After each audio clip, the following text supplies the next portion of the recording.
جو ابھی آپ نے علامات بتائی ہیں it's a very very common disease now a days.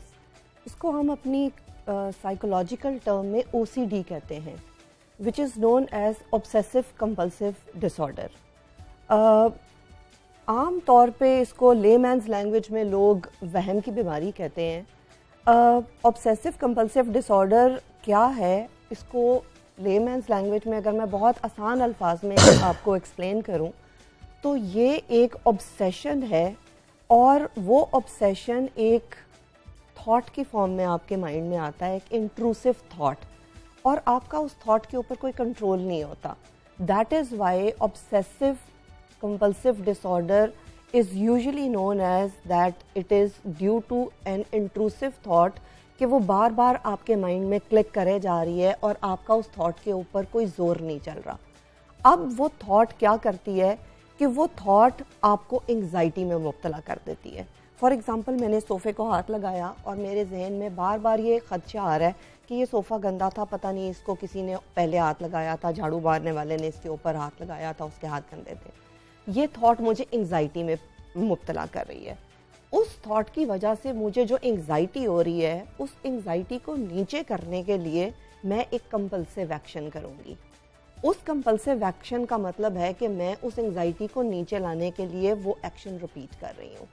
Means کہ میں ہاتھ دھوؤں گی, ہاتھ دھونے سے میری انگزائٹی نیچے چلے جائے گی. obsession is of a thought اور compulsion is to reduce that anxiety that is caused by that obsessive thought. پھر وہ ایکشن کرنے سے میری انگزائٹی تھوڑی دیر کے لیے نیچے ہو جائے گی.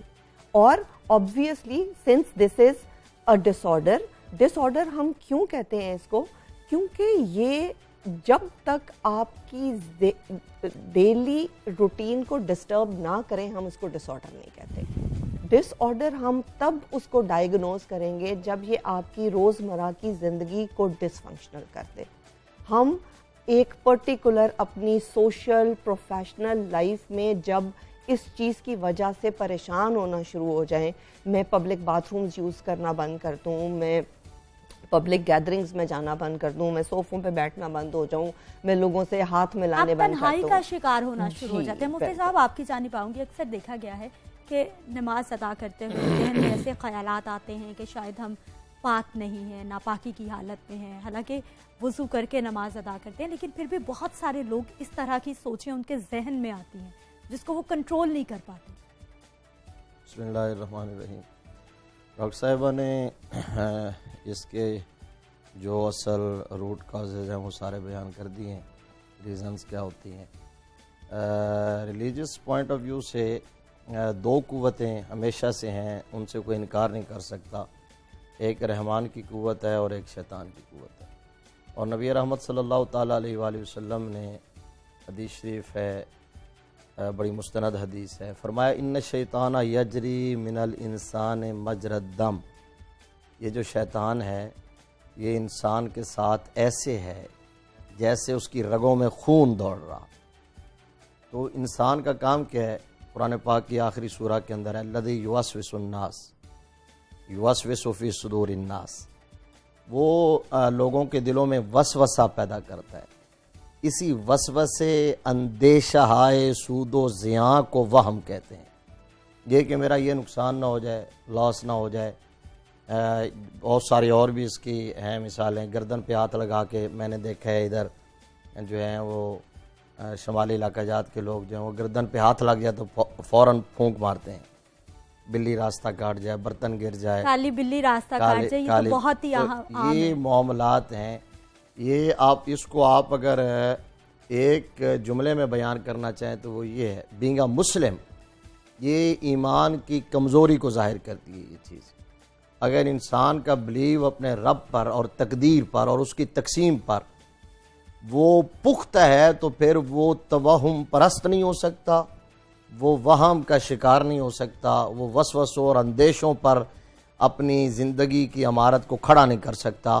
مسلمان ہونے کے ناطے ہمارا ایمان عقیدہ یہ ہے کہ ہمارا کوئی خالق بھی ہے, مالک بھی ہے اور رازق بھی ہے, اور اس نے ہمارا حصہ تقسیم کر دیا ہوا ہے, ہر چیز ڈیفائن ہے. ایک حدیث شریف ہے بہت خوبصورت اور جامع حدیث, اور میں جب اس کو پڑھتا ہوں تو میرا دل چاہتا ہے کہ اس کا تعویذ بنا کے ہر مسلمان کے گلے میں لٹکا دیا جائے تاکہ یہ وسوسے اور اندیشے ختم ہو جائیں، وگرنہ یہ ان توہم پرستی سے بچنے کے لیے جو تعویذ لینے جاتے ہیں ان میں موسٹلی خود جو ہے وہ فیک ہوتے ہیں، وہ کمرشل ہوتے ہیں، کاروباری ہوتے ہیں، وہ اپنی تقدیر بدل لیتے ہیں، یہ وہیں کے وہیں کھڑے رہ جاتے ہیں۔ لیکن اگر کوئی تعویذ کارگر ہے تو وہ اللہ کا قرآن ہے یا نبی رحمت کا فرمان ہے، ہمیں اس طرف لوٹنا ہے۔ وہ حدیث شریف ہے، حضور صلی اللہ علیہ وسلم نے فرمایا لو ان اولکم واخرکم وانسکم وجنکم لواجتمعوا علی ان ینفعوک بشیء لم ینفعوک الا ما کتب اللہ لک لو ان اولکم واخرکم وانسکم وجنکم لواجتمعوا علی ان یضروک بشیء لم یضروک الا ما کتب اللہ لک رفعت الاقلام وجفت الصحف۔ یہ کیٹاگوریکل ارشاد ہے میرے آقا کا۔ فرمایا اگر پوری مخلوق جمع ہو جائے اور وہ تمہیں کوئی نقصان پہنچانا چاہیں تو سوائے اس کے ایک ذرہ بھی نقصان نہیں پہنچا سکتے جو اللہ نے تمہارے لیے لکھ دیا ہے۔ پوری کائنات جمع ہو جائے اور وہ تمہیں نفع پہنچانا چاہیں، لیکن آپ کا عقیدہ ایمان بہت پختہ ہونا چاہیے۔ جی یہ میرا جملہ ایک منٹ پلیز کمپلیٹ ہو لینے دیں کہ اگر پوری مخلوق جمع ہو جائے اور وہ تمہیں نفع دینا چاہے تو سوائے اس کے نفع نہیں دے سکتی جو تمہارے لیے لکھ دیا گیا ہے۔ اس حدیث کے آخری جو لفظ ہے نا وہ یہ ہے کہ صحیفے خشک ہو چکے ہیں اور قلم اٹھا لیے گئے۔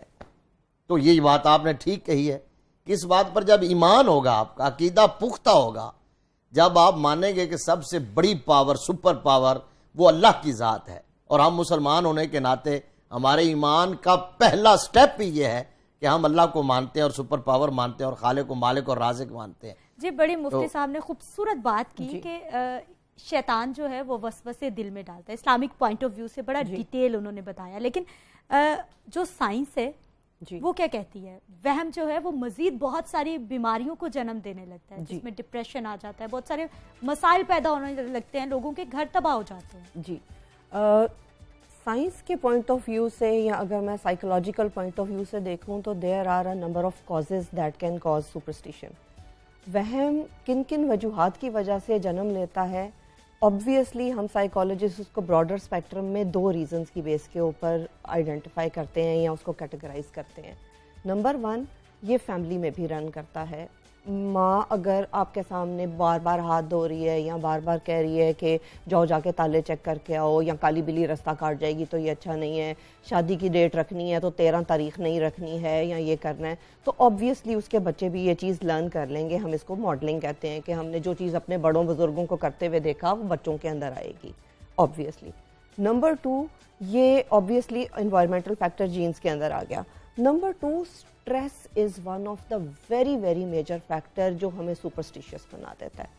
آپ کے گھر میں کوئی بیماری چل رہی ہے، مطلب ڈیورس ہونے والی ہے، تو وہ عورت جتنی مرضی پڑھی لکھی ہے اس کو کوئی آ کے کہے گی فلانے بزرگ کے پاس جا کے تعویذ لے آؤ، وہ جو ہے نا وہ بہت کمال کا ہے، تمہارا محبوب قدموں میں ہوگا، تمہارا میاں قدموں میں ہوگا، وہ PhD پاس بھی ہوگی نا، وہ تعویذ لینے چلی جائے گی۔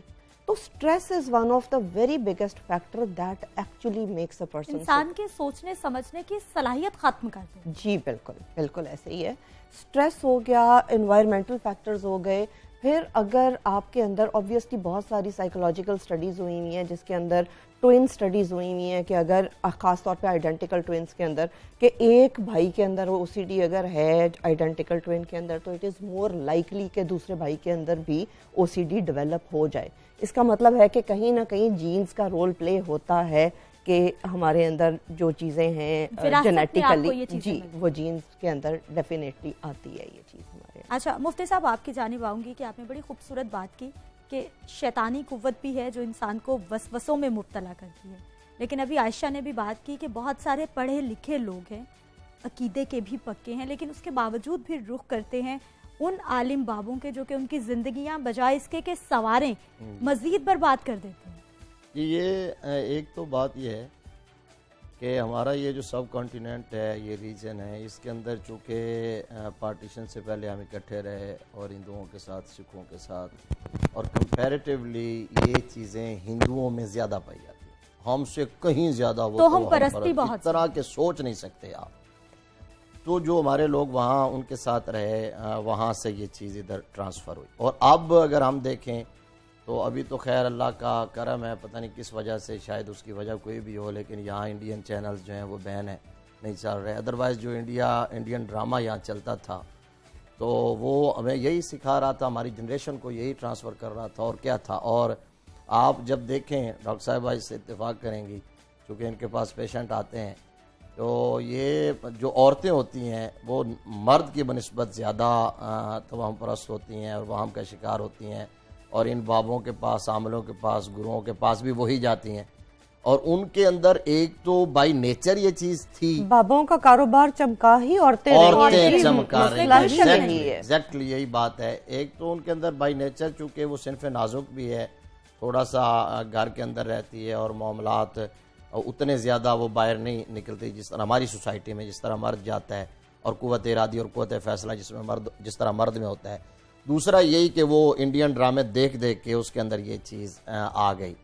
اب جو آپ کہہ رہی ہیں کہ جو ہماری بڑی پڑھی لکھی جنریشن ہے اس کے اندر یہ اس طرح آئی ہے, میں سمجھتا ہوں کہ آج کل یہ جو شارٹ کٹ کا چکر ہے نا, اگر ہم نئی جنریشن کو دیکھتے ہیں تو وہ مادہ پرست اور عیش پرست اور ایک لگژری لائف کو انجوائے کرنا, اور اس کے لیے شارٹ کٹ کی تلاش میں رہنا, اور کسی سے بدلہ اور کسی سے انتقام, اس کا جو جذبہ ہے, صبر اور برداشت بہت کم ہوتی جا رہی ہے. صبر اور ایک محنت اور اب ایک اس کے لیے ٹائم گزارنا کہ میں اس مقام تک کب پہنچوں گا, اس لیے پھر وہ ڈھونڈتے ہیں شارٹ کٹ, اور فلاں جس جگہ پہنچ گیا اور ہم کیوں نہیں پہنچے. ہمارے آقا کریم صلی اللہ تعالیٰ علیہ وآلہ وسلم نے 1450 برس قبل یہ بات بیان کر دی تھی. فرمایا مجھے اپنی امت کے بارے میں شرک کا ڈر نہیں ہے, میں نے اپنی امت کی تربیت اس طرح کر دیا کہ میرے بعد میری امت من حیث الاجتماع مجموعی طور پر ہول ہارٹیڈلی شرک نہیں کرے گی, لیکن اندیشہ ہے, مجھے خدشہ ہے, جس بات کا مجھے ڈر ہے وہ یہ ہے کہ یہ دنیا کی محبت میں غرق ہو جائے گی. اور آج یہ مادیت کی دوڑ ہے جس دوڑ کے اندر ہم دوسرے کو ہر حال میں پیچھے چھوڑنا چاہتے ہیں اور آگے ہرانا چاہتے ہیں اور آگے نکلنا چاہتے ہیں.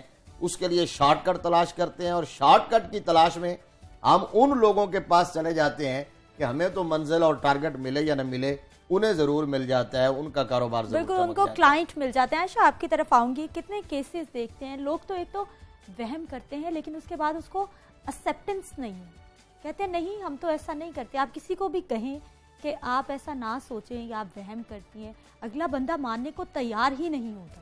اس لیے تیار نہیں ہوتے کیونکہ وہ اپنے اس پرٹیکولر ایکٹ کو چھوڑنا نہیں چاہ رہے ہوتے, کیونکہ اگر وہ چھوڑیں گے تو وہ اس پرٹیکولر سٹریس یا انگزائٹی کے ساتھ زندہ رہنا نہیں چاہ رہے ہوتے.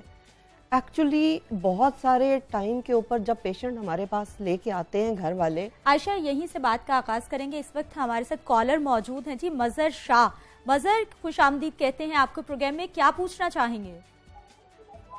جی وعلیکم السلام. یہ پوچھنا تھا یہ وہم ہے کیسی, لوگ کیوں وہم کرتے ہیں ہر بات پر؟